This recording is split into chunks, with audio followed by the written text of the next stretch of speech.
My friend here, Yuki, would like to introduce you by reading a short bio that we found online.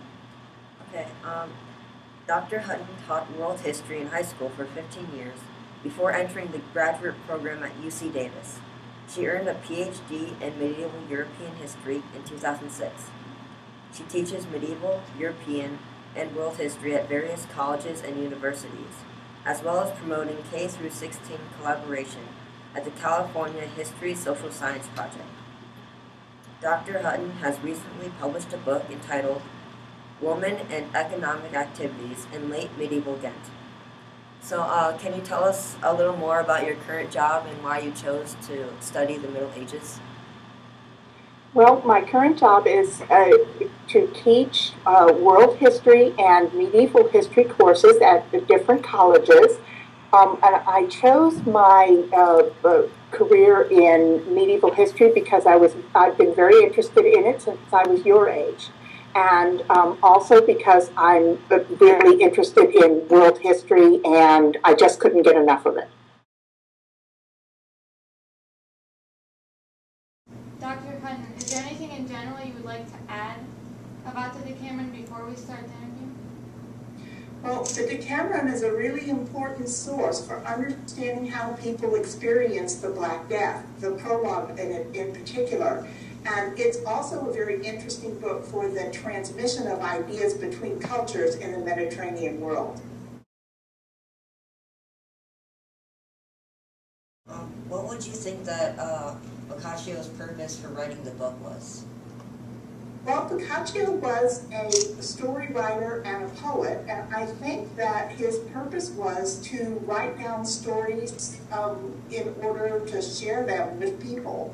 Like, he planned to sell the book and so forth, but that was his profession, to tell stories and to transmit them to people. So I think his purpose was sort of like a modern author who wants to share his ideas and stories.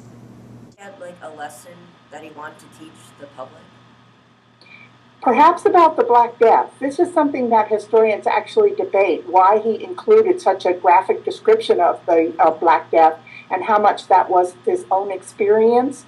And I think that perhaps he also wanted to share something of the culture of his time, that he spent his entire life telling stories and reciting poetry and so forth. And I think that he sharing it with as many people as possible and explaining his own culture was very important to him. Okay. When learning about the Middle Ages, we learned that the church played a very powerful role in the people's lives.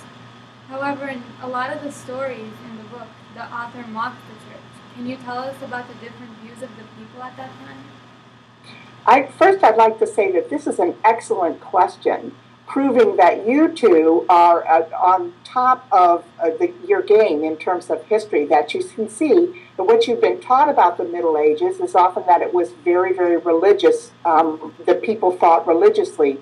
And yet you noticed in Boccaccio in the sources that there was disrespect for the church. And this is a pattern that we actually see around the time of the Black Death and afterwards, that people were very angry at the church because they felt that that clergy had not properly attended people as they were dying from the plague, that people in the church were too lazy and too rich and too interested in their own pleasure and not enough interested in caring for people's spiritual needs. So many people in the later Middle Ages really were angry at the church. And even though they were religious, they didn't think that the clergy were particularly spiritual.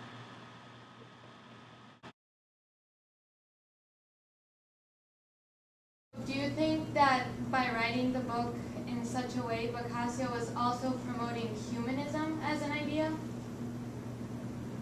Yes, in the sense that Boccaccio was a very humanistic person. I mean, his interest in people's experience and in stories about people's lives instead of religious stories shows that he's a humanist in that way. Yes, absolutely, I would say so.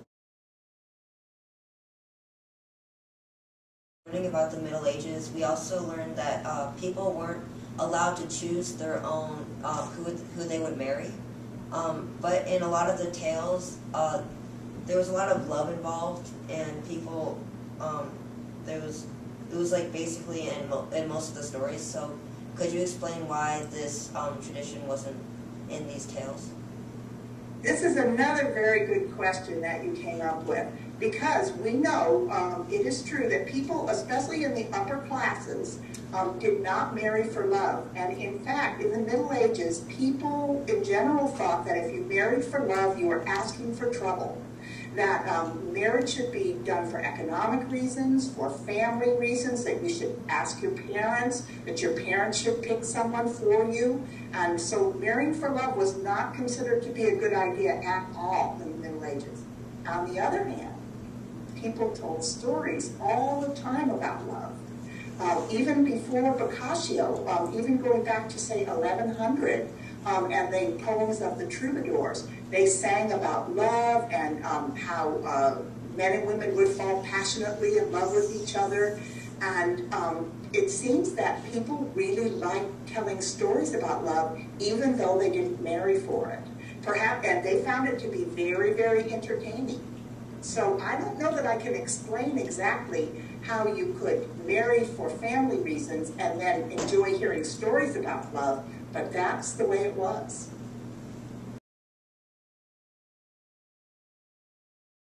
First wrote the Decameron around 1350, and then he revised and rewrote it in 1370 through 1371. Why do you think he chose to rewrite it?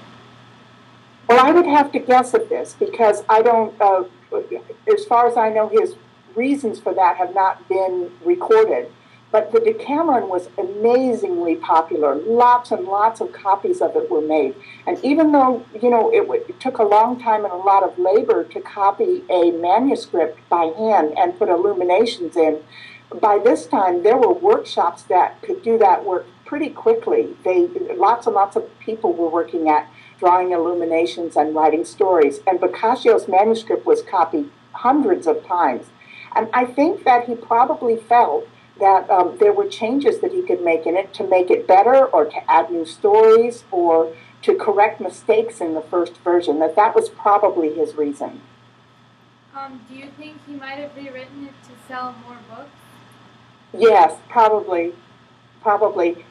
He actually was very, very, very successful as in the sense that his book was copied in many ways. His stories were translated into French and English and so forth, so people all over Europe could enjoy them.